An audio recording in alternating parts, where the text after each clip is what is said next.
The throne room of the Valoran Empire stretched high above Queen Hana's head, its crystal walls catching the light of 3 suns. She sat perfectly still on her throne, her silver skin gleaming under the soft glow around her. The High Council whispered among themselves.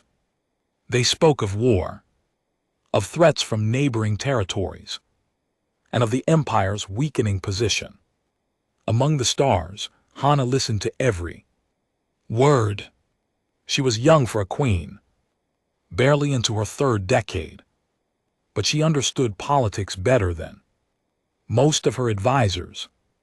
The Valoran people were brilliant. Their technology surpassed most species in the galaxy. Their ships could jump between stars in moments. Their medical knowledge could cure diseases that plagued other worlds. But they had one terrible weakness. They were fragile. A fall that would bruise another species could shatter Valoran bones. A fever that others would sleep off could kill them in days.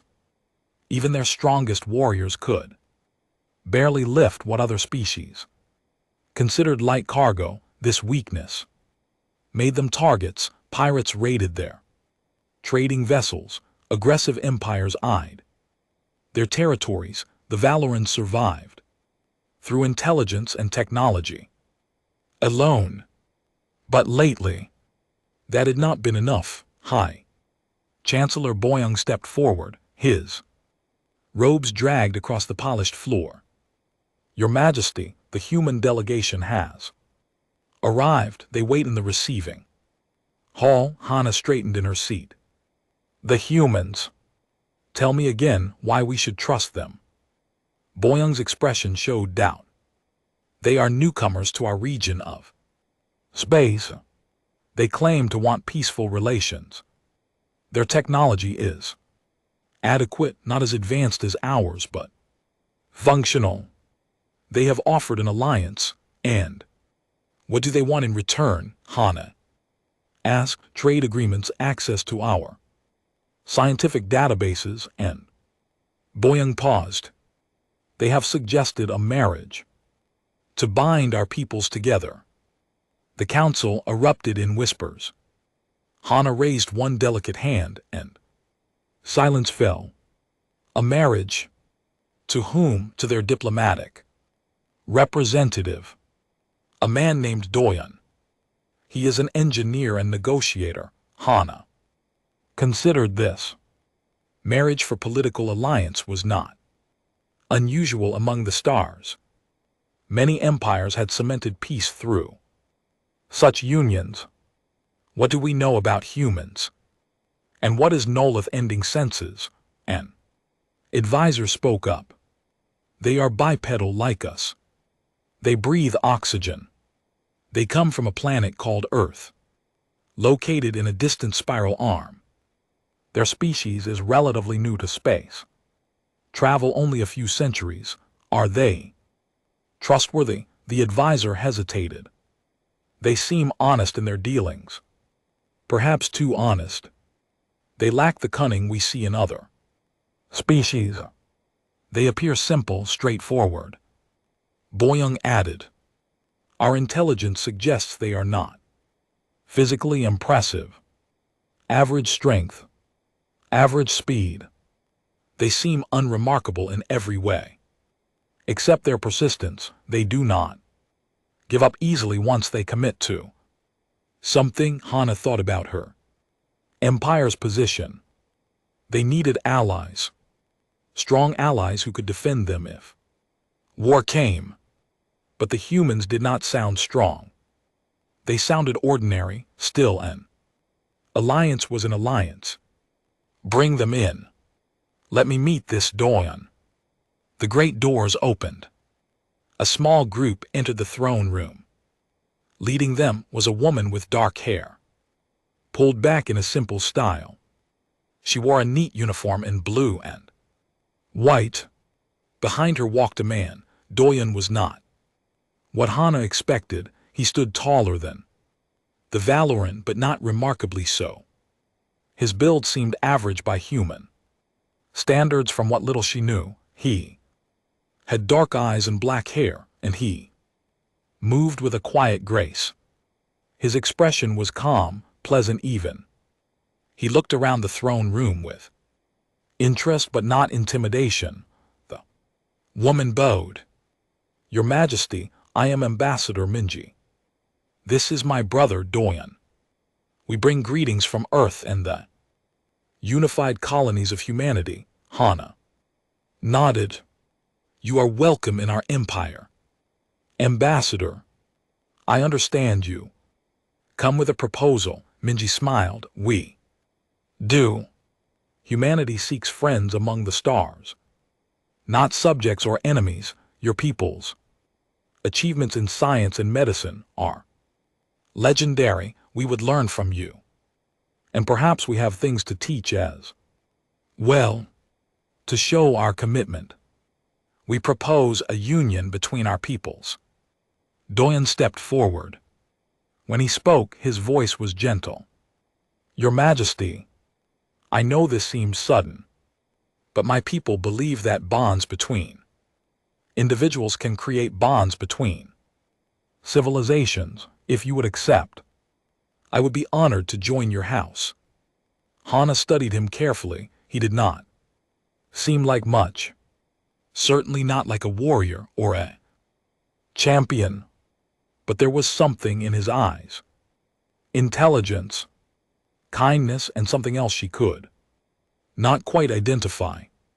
"You would leave your world, your people." "I would not leave them," Doyan replied. "I would bridge two worlds.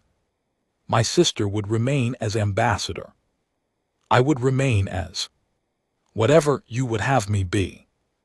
Doyan leaned close to Hana. "Your Majesty, perhaps we should discuss this privately," but Hana had already made her decision. Her empire needed allies. These humans seemed genuine. And if the marriage did not work, it was still just one life bound to another.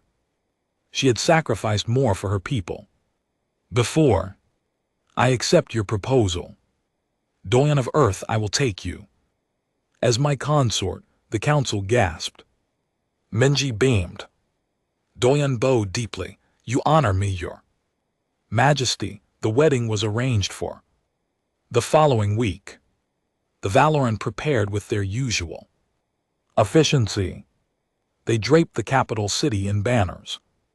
They composed songs about the union of stars. They crafted a crown for Doyan, delicate and beautiful like all Valoran art. Hana spent little time with Doyan. Before the ceremony, they had brief meetings where he asked about Valoran customs and she asked about human traditions. He was always polite, always interested. He never demanded anything. He never seemed bothered by the strain situation. The wedding day arrived with perfect weather. Thousands gathered in the grand plaza. Hana wore robes of silver and blue that flowed like water. Doyan wore formal earth attire, black and simple with small touches of Valoran design added by the palace tailors. They stood together before the high priest who recited the ancient words of binding.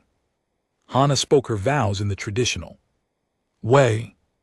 Doyan spoke his in both human language and carefully practiced Valoran. His accent was rough, but the crowd appreciated the effort. When the ceremony ended, they were wed. The crowd cheered.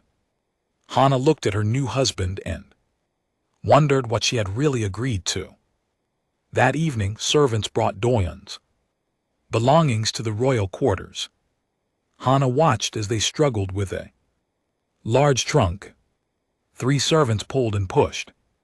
Grunting with effort, the trunk must have been extremely heavy. Doyan noticed their struggle. "Oh, let me help." He walked over and lifted one end of the trunk with one hand. The servant stumbled backward in surprise. Doyen did not seem to notice there. Shocked, he carried the trunk to the corner and set it down gently. There. Thank you for your help, the servants bowed quickly and fled. Hana stared at the trunk, then at Doyen. He smiled at her, that same gentle smile. Sorry, I probably should have packed lighter. I brought too many books. Hana said nothing. She was already beginning to wonder what else she did not know about humans. The first month of marriage brought many surprises. Hana watched her new husband with growing curiosity. Doyen was kind and respectful, always asking permission before entering rooms, always interested in learning Valoran customs, but he was also strange in ways she had not expected. Every morning Doyen woke before dawn. Hana would find him in the palace courtyard, moving through exercises that made no sense to her. He would run in circles for what seemed like hours. Then he would drop to the ground and push himself up and down repeatedly. Sometimes he would hang from tree branches and pull himself up until his chin touched the wood. One morning she asked him about it. What are you doing? Doyen, barely breathing hard despite the exertion, smiled. Exercise, staying in shape. It is a human habit, but why? You are not preparing for battle, no. But humans need to move. Our bodies work best when we use them regularly. He did not mention that he was actually holding back significantly.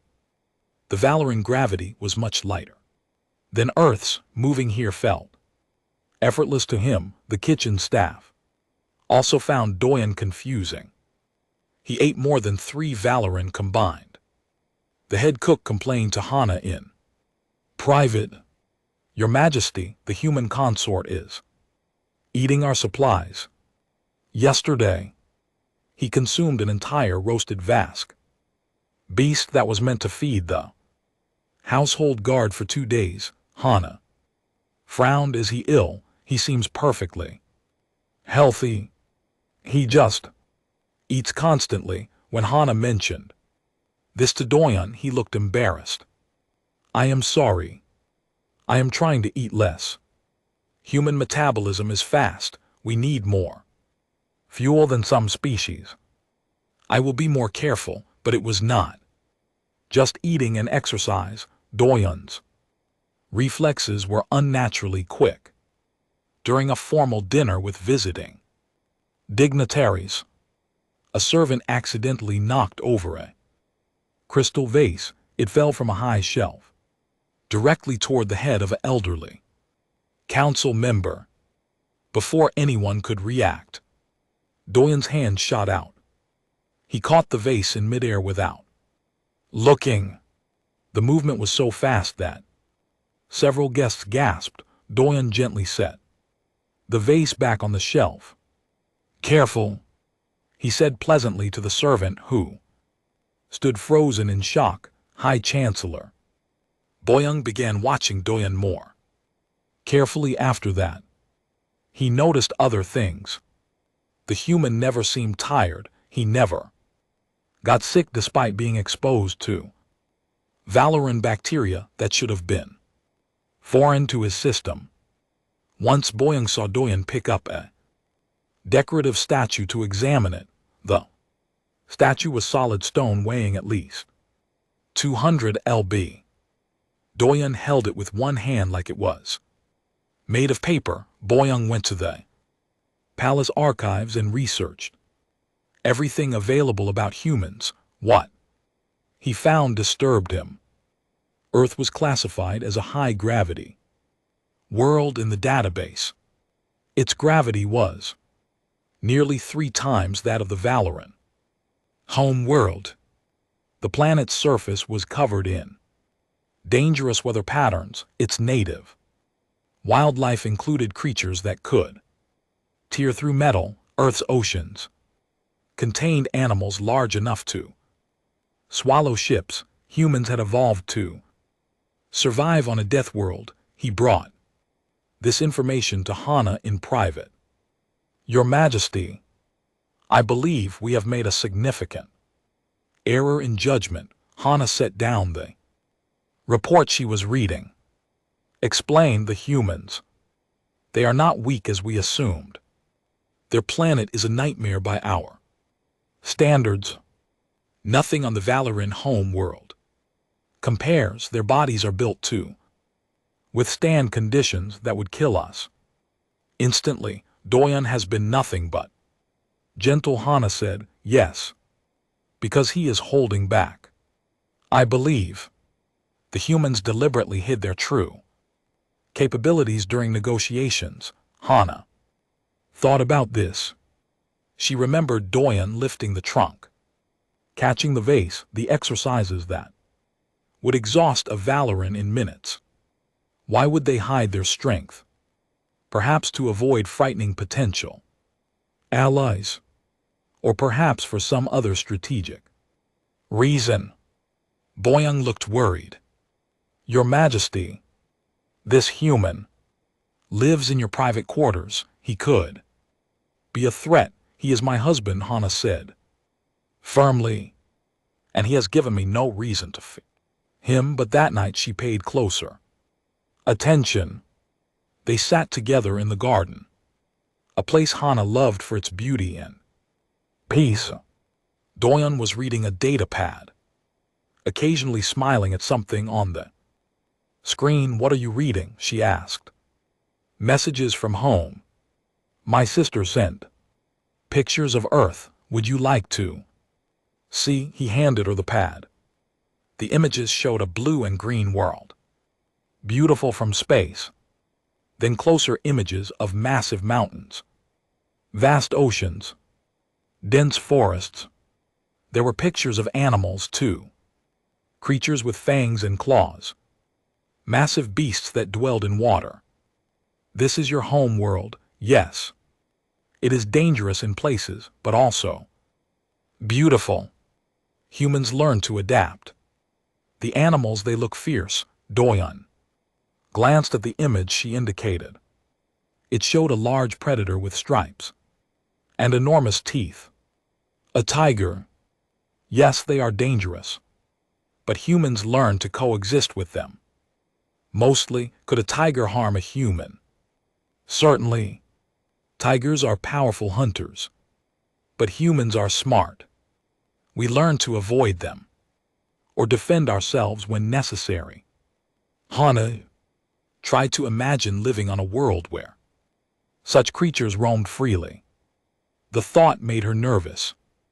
The most dangerous animal on the Valoran home world was roughly equivalent to Earth's rabbit. Over the following weeks, Hana found herself drawn to Doyon, despite her growing awareness of his hidden strength. He was intelligent and kind. He listened when she spoke about the pressures of ruling. He offered perspectives she had never considered. He made her laugh with stories of human culture and Earth's strange customs. One evening, they hosted a state dinner for diplomats from 3 neighboring systems.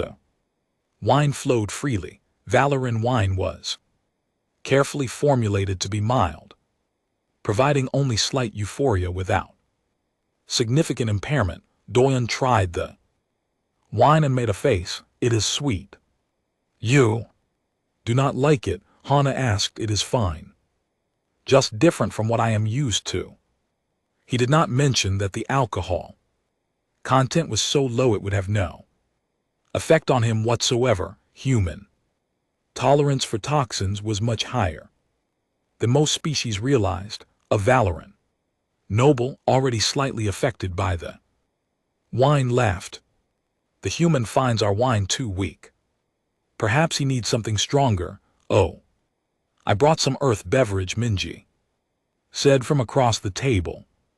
I thought you might want a taste of home, brother. She produced a small bottle filled with amber liquid. Doyen's eyes lit up. Is that whiskey from the Highland Distilleries? Aged 20 years, she poured him a glass. The smell alone made several Valoran guests wrinkle their noses. Doyen sipped it and sighed happily. Perfect 5. Boyoung leaned toward a scientist sitting nearby. Analyze that beverage quietly. The scientist used a small scanner. His face went pale. Chancellor, that liquid is poison. The alcohol content alone would kill Valoran in minutes. There are dozens of compounds that our bodies cannot process. The human is drinking it, I know. The scientist watched Doyen take another sip completely unaffected. Later that night, after the guests had left, Hana found Doyen in the garden again. He was looking up at the stars, holding his glass of whiskey. Do you miss Earth? She asked. Sometimes, but I chose to be here. I do not regret it. Even though everything here is so different, he smiled. Hana felt warmth spread through her chest. She moved closer to him. Doyen, can I ask you something? Of course. Are humans stronger than you have shown us? He was quiet for a moment. Yes, why hide it? Because strength can frighten people. We wanted you to know us as friends. First, not as threats. I do not fear you, Hana said. Doyen turned to look at her. I am glad. I would never want you to fear me. He reached out and took her hand.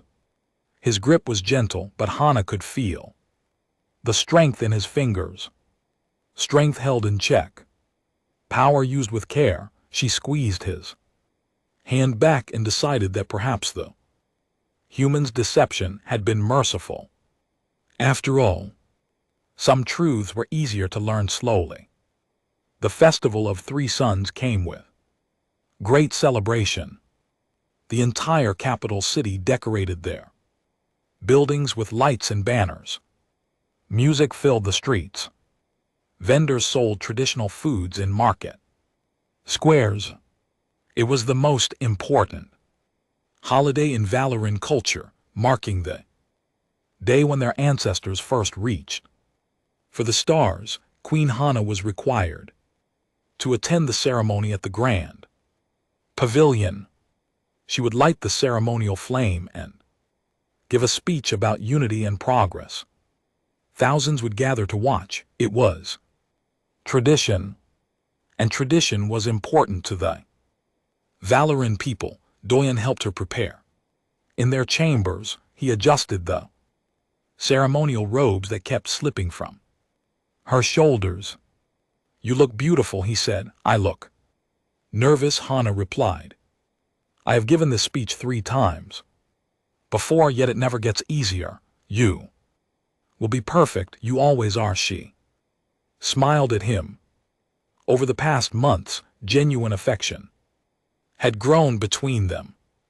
What started as a political arrangement had become something real. She found herself looking forward to his company, valuing his opinion, missing him when duties kept them apart. Will you stand with me on the platform? She asked. Of course, I am your husband. I will always stand with you. They left the palace in a formal procession. Guards surrounded them. Though the threat level was considered low, the Valoran people loved their queen. She was fair and wise and had led them through difficult times. There was no reason to expect danger. The Grand Pavilion rose high above the city center. Its design was ancient, built by the first settlers of this world. Thousands of Valoran citizens packed the plaza below. They cheered when Hana appeared on the main platform. She waved to them, her silver skin catching the light of the 3 suns. Doyen stood slightly behind her, and to the left as protocol dictated. High Chancellor Boyoung was on her Right. The royal guard formed a perimeter. Around the platform, everything seemed normal. Hana began her speech. She spoke of tradition and progress, of the Val-Run people's achievements and their hopes for the future. She mentioned the alliance with humanity and how friendship between stars could create a better galaxy. The crowd listened with respect. Then, everything went wrong. A figure in the crowd raised a weapon. Then another. Then 4 more. 6 in total. Spread throughout the plaza, they wore the robes of common citizens, but underneath they carried military-grade plasma rifles. The first shot missed Hana by inches. It struck the podium and melted the metal. The second shot hit a guard, who collapsed with a scream. Chaos erupted. People in the crowd screamed and tried to run. The guards on the platform drew their weapons, but they were positioned wrong, focused outward instead of on the threats within the crowd. Boyoung grabbed Hana's arm. Your Majesty.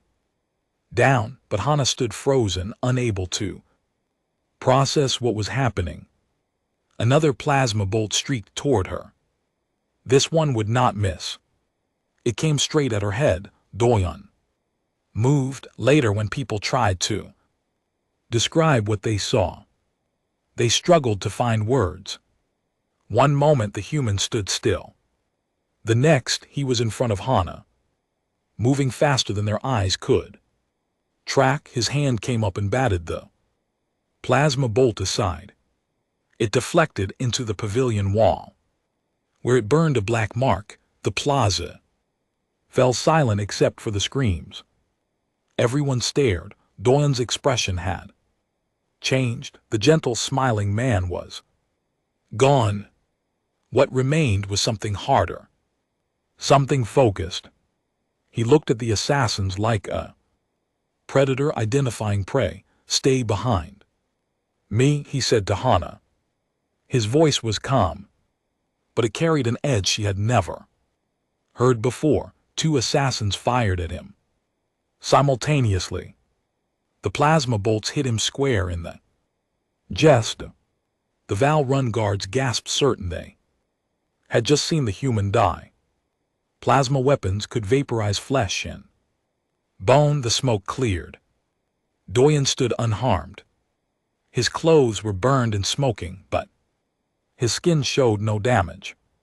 He looked down at the holes in his shirt and sighed. I like this shirt. Then he moved. Again, he jumped from the platform, a distance of 20 ft. He landed in the crowd like a missile, and the impact cracked the stone pavement beneath him. People scrambled away. The nearest assassin tried to shoot him, but Doyon was already there. He grabbed the rifle and crushed it with his bare hand. The metal crumpled like paper. The assassin stared in horror. Doyon grabbed him by his robes and threw him. The Val-Run flew through the air and crashed into a decorative fountain 30 ft away. He did not get up. Under not come, the other 5 assassins realized their mistake too late. They tried to retreat, to lose themselves in the panicking crowd. Doyon did not let them. He crossed the distance to the second assassin in 3 strides. Each stride covered more ground than should have been possible. He disarmed the attacker with a simple motion, then struck him once in the chest. The assassin collapsed unconscious before he hit the ground. The third assassin was smarter. He dropped his weapon and ran. Doyon caught him in seconds, moving through the crowd like water flowing around stones. He grabbed the back of the assassin's robes and lifted him off his feet with one hand. No, Doyon said simply, and threw the assassin back toward the Plaza Center where guards could collect. Him, the fourth and fifth assassins. Tried to fight together, they abandoned their plasma rifles and drew combat. Knives, weapons designed to cut through armor, they attacked in coordination. Years of training evident in their movements. It did not matter, Doyon dodged the first knife thrust without seeming to try. He caught the second assassin's wrist and twisted gently. The knife fell from nerveless fingers. He pushed both attackers backward, and they stumbled over each other. The last assassin, seeing his companions defeated, made a desperate choice.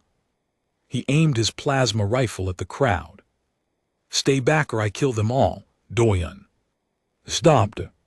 For a moment, he seemed to consider the situation. Then he moved faster than anyone watching could see.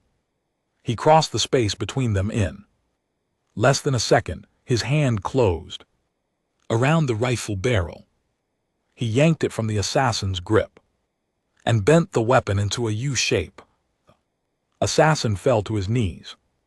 "What are you, human?" Doyon said. He looked around at the stunned crowd. Then, up at the platform where Hana stood with her hand over her mouth. "Someone should call more guards. These people need to be arrested." Entire event had taken less than 30 seconds. 6 trained assassins with military weapons had been defeated by one unarmed man, and he was not even breathing hard. Guards rushed down from the platform, finally shaking off their shock. They surrounded the defeated assassins, binding them with restraints. Medics came to help the guard who had been shot in the initial attack. The crowd remained silent. Staring at Doyon, he walked back to the platform. The Val-run citizens parted before him, like he was made of fire. He climbed the stairs and approached. "Hana, are you hurt?" he asked. She could not speak. She just shook her head. "Good." He smiled. That same gentle smile he always wore. "I apologize for interrupting your speech. Should we continue the ceremony?" Hana finally found her voice. "What? How did we should get you to?" "Safety first," Doyon said. Boyoung stepped forward. "Human." "What are you?" Doyon looked at the Chancellor. "I am Doyon, Hana's husband, and I would very much like to get her somewhere safe now." The guards formed around them. This time they pointed their weapons outward, protecting the queen and her human consort as they escorted the royal couple back to the palace. Hana looked at Doyon's face. She saw the concern there, the genuine worry for her safety, but she also saw something else now. She saw the strength he had been hiding, the power he kept leashed, and she realized that she had married someone far more extraordinary than anyone had imagined. When they reached the safety of the palace, Hana turned to face him. "Yes," Doyon agreed, "I suppose we do." The royal council chamber felt smaller. With tension filling it, Hana sat at the head of the long table. Around her sat the high council members, their faces showing confusion, fear, and awe. Ambassador Minji stood near the doorway, having been summoned urgently from the human embassy, and Doyon sat quietly beside Hana, looking uncomfortable with all the attention. Boyoung spoke first. "Explain all of it. What are humans really?" Doyon looked at his sister. Minji nodded. He took a deep breath. "We are exactly what we said we are. Humans from Earth. We did not lie about that, but you hid the truth about your capabilities," Hana said quietly. "Yes, we did." Doyon met her eyes. "Earth is what the galactic community calls a death world.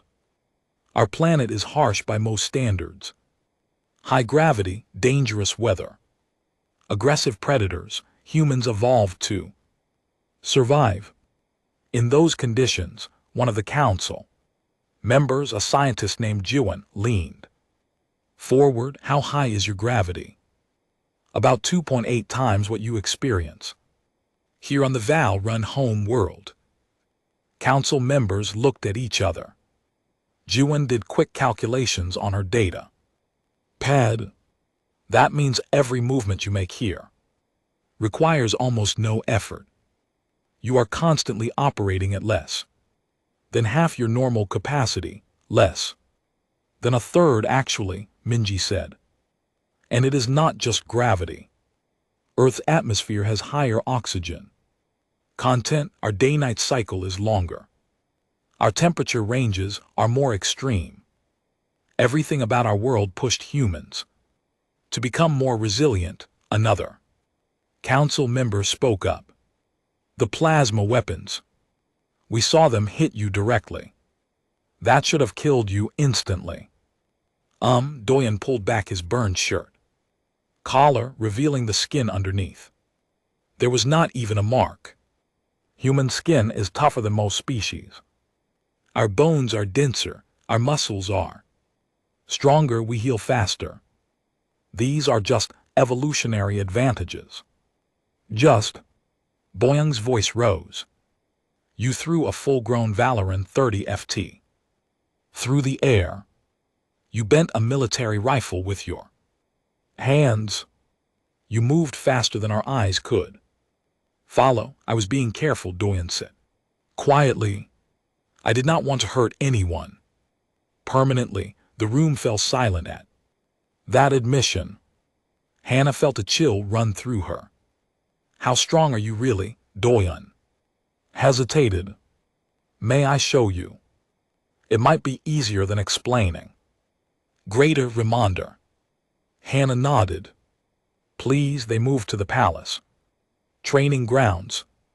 Word had spread through the court, and despite Boyoung's attempts to keep things private, a crowd gathered. The royal guard, palace staff, and curious nobles all wanted to see the truth about the human. In the center of the training yard sat a large stone block. It was used for testing the strength of mechanical lifters. The block weighed approximately 10 tons. It took 4 motorized carts to move it. Doyen walked up to the block. He placed his hands underneath it, bent his knees, and lifted. The stone rose off the ground smoothly. He held it above his head for a moment, then set it down gently. The crowd gasped. Jiwen immediately started taking measurements. Impossible. The energy required. His body should not be able to generate that force. Art energy, but I did, Doyen said. Would you like to see more? For the next hour he demonstrated. He ran the length of the training field. In seconds, moving so fast he blurred. He jumped vertically, more than 20 FT. From a standing position, he struck a combat dummy designed to withstand weapons fire, and his fist went through it like it was made of cloth. At one point, a guard nervously offered him a plasma rifle. Can you really withstand this? Doyen looked at Hannah. Only if you want me to. I will not lie to you anymore. Show me, Hannah said. The guard set the weapon to its lowest setting and fired at Doyen's arm. The plasma bolt hit him squarely. When the smoke cleared, his skin was red but unbroken. That stings a bit, he admitted. Higher settings would actually hurt. High enough. And yes, they could kill me. Humans are tough, not invincible. Minji stepped forward to address the council. This is why we were cautious about revealing the truth. Throughout galactic history, strong species often become conquerors. They use force to take what they want. We did not want you to think we were threats, but you are threats, Boyoung said. You could conquer half the galaxy. With this kind of power, we could, Minji agreed. But we do not want to. Humanity learned a hard lesson on our own world. Strength without wisdom leads to destruction. We nearly destroyed ourselves in wars. Before we learn to cooperate, we do not want to repeat those mistakes among the stars. Hannah walked closer to Doyen. The crowd fell silent, watching their queen approach the human who had just demonstrated godlike power. She reached out and touched his arm, the same arm that had been shot with plasma. Why did you marry me? She asked. Your people do not need us. You are stronger than any army we could field. You could take what you want. Doyen covered her hand with his own. Because I wanted to. Because when I met you, I saw someone intelligent and kind. Someone who cared about her people more than herself. Someone worth knowing. The alliance was my government's idea. But marrying you was my choice. You could have anyone. Why choose someone so fragile? You are not fragile. You are strong in ways I will never be. You lead an empire. You make decisions that affect billions. You carry responsibility that would crush most people. That is real strength. He smiled gently. Also, I think you are beautiful. That helps despite everything. Hannah felt herself smile. Around them, the crowd seemed to relax slightly. If their queen could smile, perhaps things were not so terrible. Jiwon approached with her data pad. I have been analyzing the demonstration.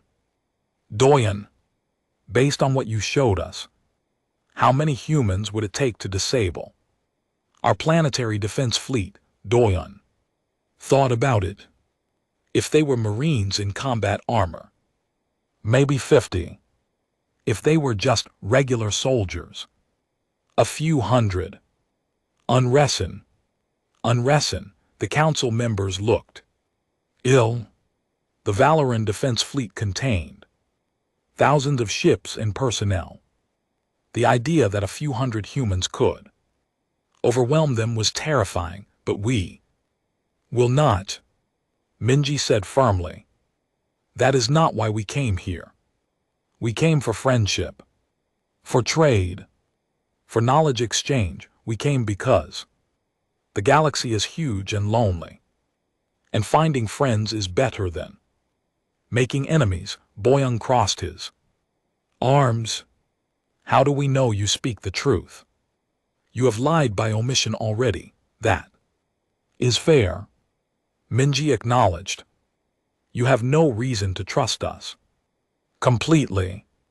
But consider this. We have been here for months. In that time we have asked for nothing.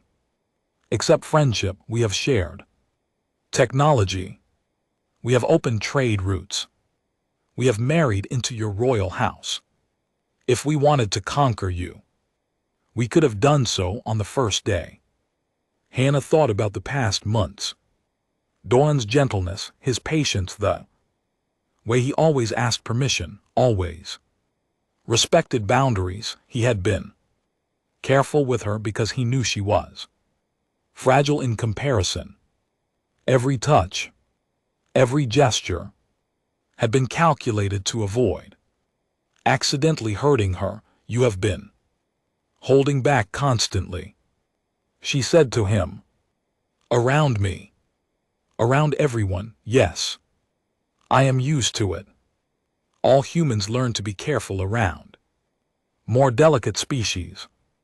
It becomes second nature, does it not frustrate you, always limiting yourself? Sometimes, but you are worth the caution. He squeezed her hand gently. You have always been worth it. Hannah turned to face her council. I believe them. Humans could have taken what they wanted. Instead, they offered friendship. They sent Doyen to live among us, to be vulnerable to our judgment. That takes courage and faith, Your Majesty. Boyoung began, but she cut him off. I have made my decision. The alliance stands. Humanity has proven themselves today, not as conquerors, but as protectors. My husband defended me and my people. When assassins attacked, he could have let me die and claimed rule for himself. Instead, he protected me. That tells me everything I need to know about human character. The council bowed to her wisdom. They were still afraid, still uncertain, but they trusted their queen. That night, alone in their chambers, Hannah sat beside Doyen on their balcony. I need time to fully understand this. What you are, what your people are, I know. Take all the time you need, but I want you to know something. I am glad you are here. I am glad I married you. Even knowing the truth, I do not regret my choice. Doyen smiled. And this time, Hannah saw it differently.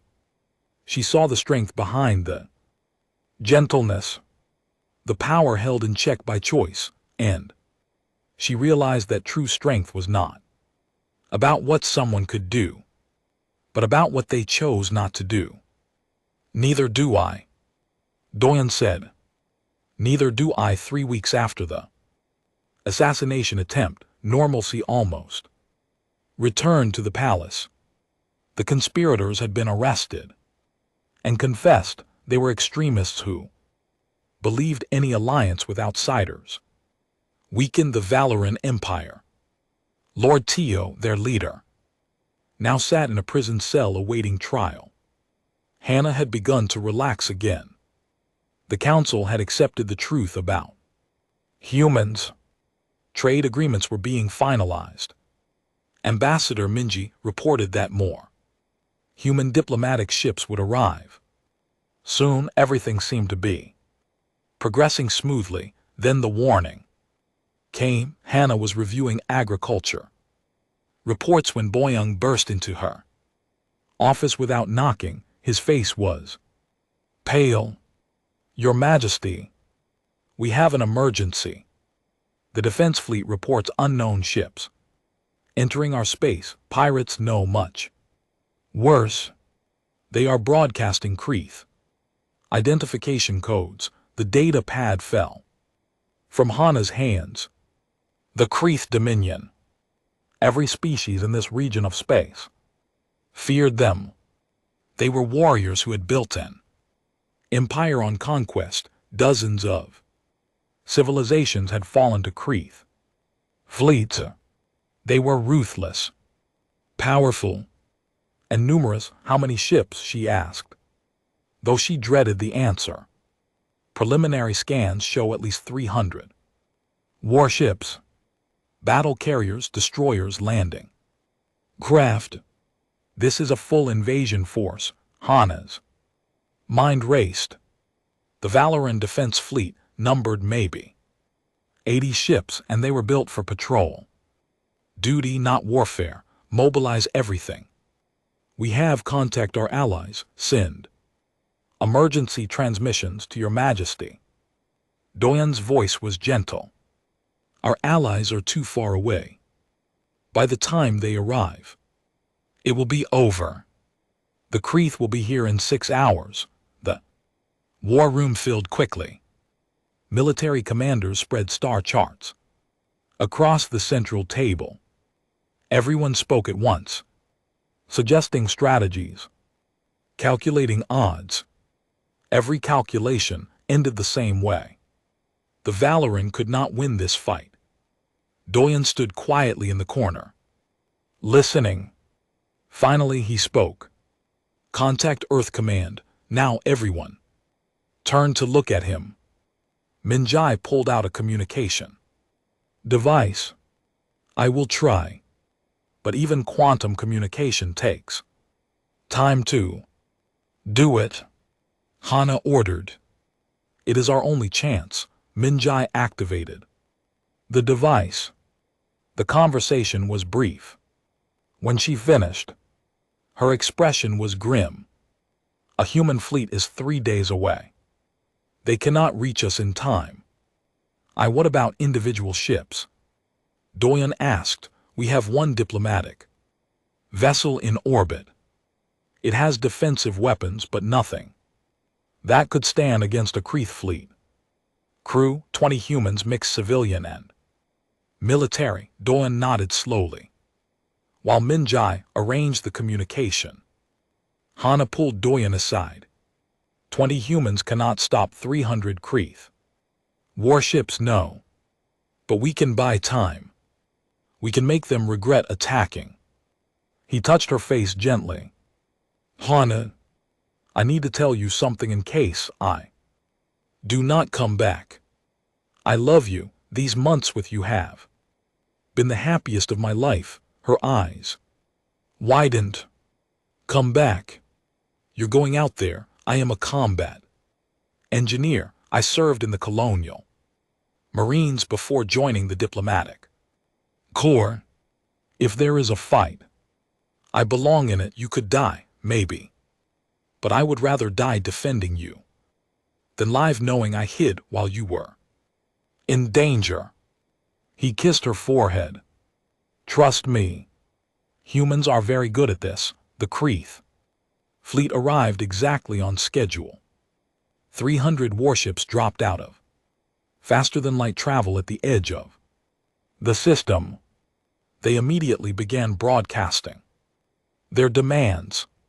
Surrender completely or be destroyed.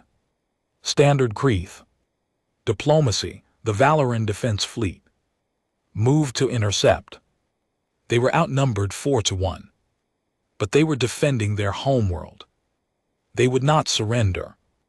Without fighting, the first battle was brutal and quick.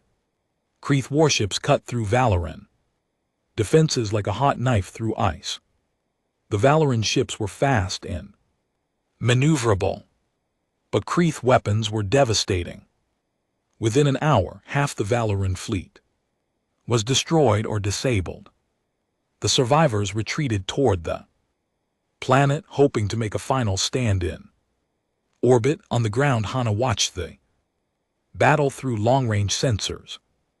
Each lost ship meant hundreds of Valoran lives gone. She felt helpless.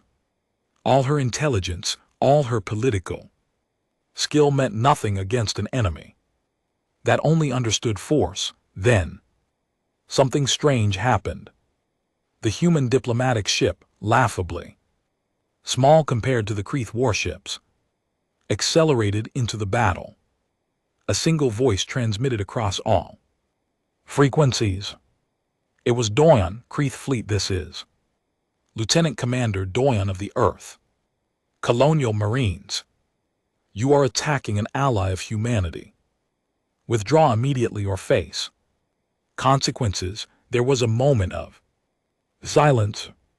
Then the Kreeth commander responded with laughter. Little human, your ship is a toy. We will swat you like an insect, then take your planet too. Last warning. Doyen said calmly. The Kreeth response was to fire every weapon they had at the human ship. Plasma bolts, missiles, and energy beams converged on the small vessel. It should have been vaporized instantly. Instead, the human ship dodged. It moved with impossible precision, weaving through the weapon's fire like it was dancing. Then it returned fire. The weapons it carried were small, designed for defense against pirates, not military fleets. But the accuracy was perfect. Every shot hit critical systems, engines, weapons arrays, sensor pods. The human ship disabled 3 Kreeth warships in 30 seconds. The Kreeth fleet adjusted their tactics. They tried to surround the human ship to overwhelm it with numbers. But the humans were faster. The ship darted between larger vessels, using them as cover, striking and retreating. Before the Kreeth could respond, on the bridge of the human ship, Doyon coordinated with his crew. All 20 humans worked with practiced efficiency. They had trained for years for combat situations. Each one knew their role perfectly. Target their command carrier, Doyon ordered. If we cut off their communications, the fleet will fall into disarray. The human ship accelerated to ramming speed. The Kreeth commander realized the danger. Too late. He tried to turn his massive carrier, but it was too slow. The human ship did not ram the carrier. Instead, at the last moment, it fired every weapon it had into the carrier's bridge. Section, the command carrier's bridge exploded. The Kreeth commander died. Instantly, without leadership, the Kreeth fleet hesitated. Ships stopped coordinating. Some continued fighting. Others tried to retreat.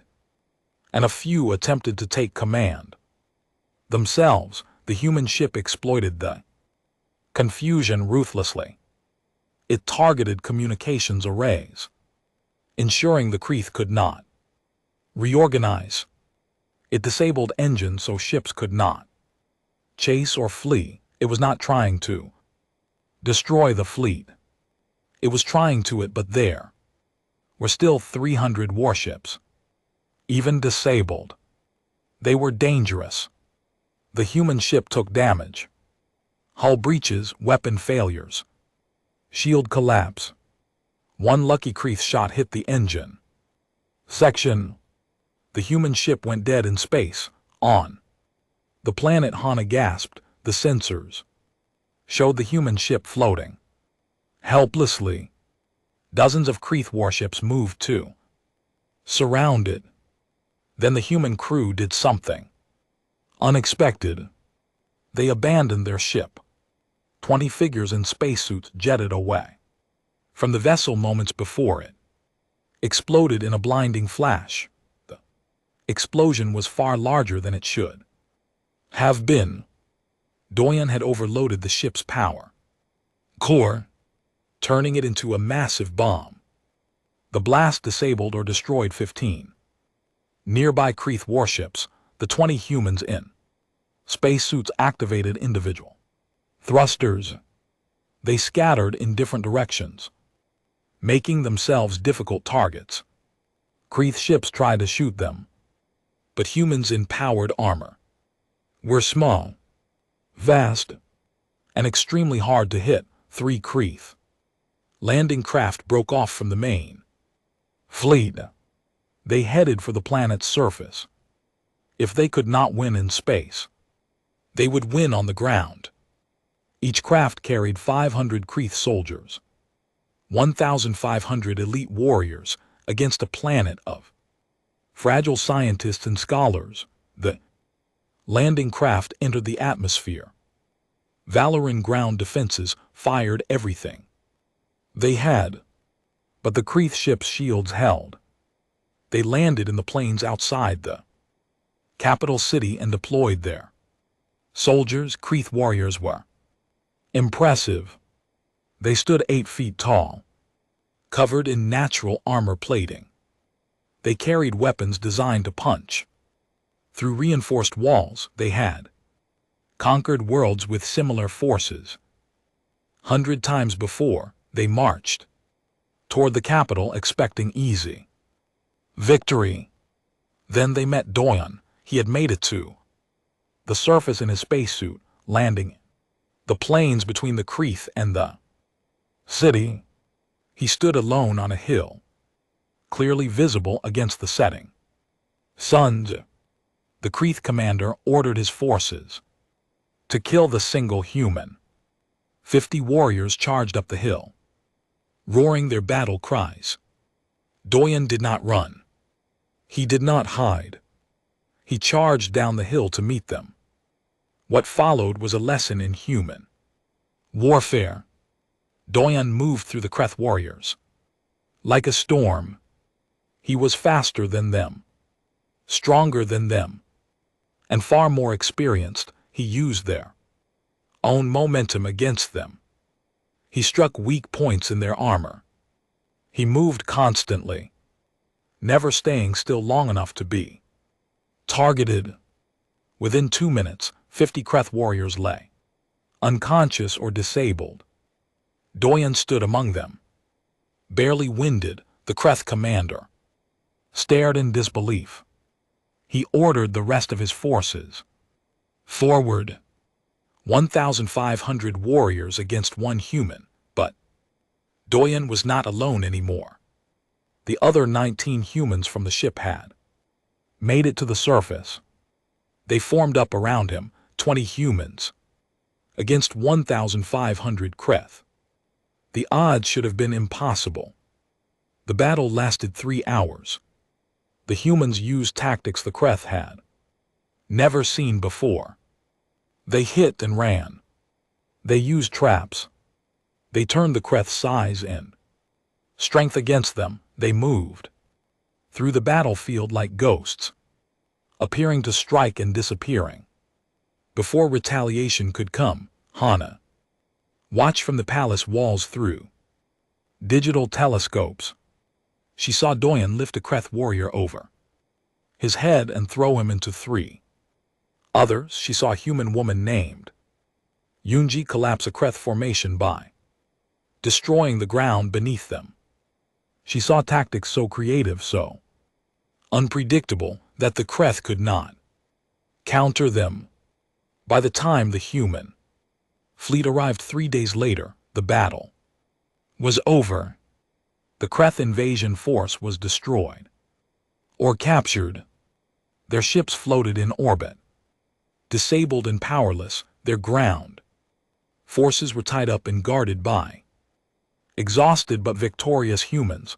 20 humans had defeated 1,500 Kreth warriors and crippled 300 warships. When the human fleet entered the system, the remaining Kreth forces that had not engaged immediately surrendered. They had never encountered an enemy like this. They wanted no part of humanity's full military might. If this is what 20 humans could do, Doyen returned to the palace covered in dust and blood, none of it his own. Hana ran to him and threw herself into his arms, not caring about protocol or dignity. She held him and cried. "I thought I lost you," she whispered. "You will not lose me that easily," he said. "I promise to always stand with you. I keep my promises." That night, the human fleet commander, Admiral Junho, met with Hana and her council.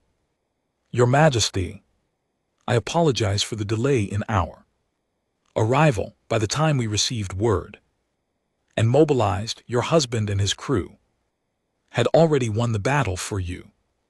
"They saved us," Hana said simply. "They did what humans do best. They improvised, adapted, and overcame impossible odds." Junho smiled. "We are good at that," Boyoung spoke up. "Admiral, we need to discuss terms. Your people have proven their military superiority. What do you want from us?" "For your people's Zevro ban." Junho looked confused. "Want from you nothing more than what we already agreed to. Trade, friendship, knowledge exchange, but you could demand anything. You could occupy our worlds. Why would we do that? We came here for allies, not subjects." Junho glanced at Doyen. "My lieutenant commander married your queen because he genuinely cared for her. That is the foundation of our alliance. Mutual respect and care, not fear and domination." Hana stood and addressed the council. "I told you before that humanity could be trusted. Today, they proved it beyond any doubt. They risked their lives to defend us, when they could have simply watched us fall. That is the definition of true friendship. She turned to Doyon. You asked me once why I chose to marry you. I think I understand now. Strength is not just about what you can do. It is about what you choose to do. You chose kindness. You chose patience. You chose to defend those weaker than yourself. That is real power. Doyon smiled. I choose you, Hana. Every day I choose you. The vow ran. Empire and humanity forged a partnership. That day that would last for centuries. It was built not on fear or subjugation, but on mutual respect. The Val Ran offered their technology and knowledge. Humans offered their protection and strength. Together, they built something greater than either could achieve alone, and at the center of it all was a marriage between a queen and a human, a union that had seemed ordinary at first but had proven to be extraordinary, because true strength, as they both learned, comes not from power but from how you choose to use it. When Hana looked at Doyon now, she no longer just saw her husband.